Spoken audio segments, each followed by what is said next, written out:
Various parts of Johannesburg are still in the dark today. Apparently, it's the result of a major fault at one of the substations near City Deep. Let's get a bit more detail on what has gone wrong. City Power spokesperson Sol Masolo is on the line to us this morning. Sol, good morning to you. Thanks very much for your time.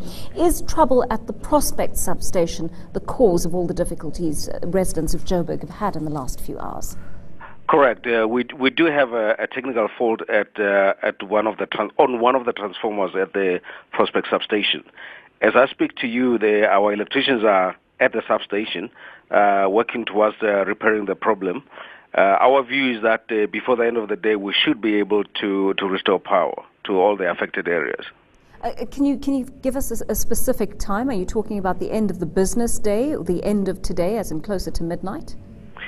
Well, I'm not able to give you the specific time, but our view is that, just maybe, between lunch and late afternoon, we should be able, just after lunch, we should be able to start seeing the restoration of some of the affected areas. What areas are actually affected right now? It's a number of suburbs in the north, including parts of Rosebank, including parts of Randburg and parts of Sandton. In the south, we're talking about areas around Lenasia, we're talking Melbutton, we're talking parts of Eldorado Park, parts of Boysons, as well as Selby. I mean, surely a problem like this should have been foreseen, should have been perhaps honed in by routine maintenance. Well, it's not exactly until we know exactly what was the problem, because there are times when problems happen even on new equipment.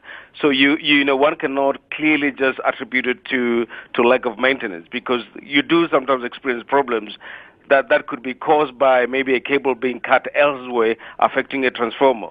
Or, it could have been a situation where there was a vandalism elsewhere that affected the transformer.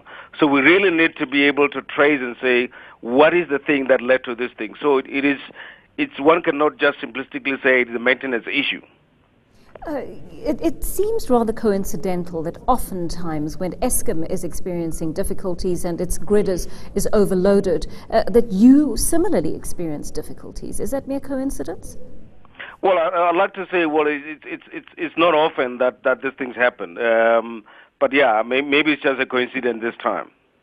All right, thanks very much for talking to a City Power spokesperson, Sol Masolo.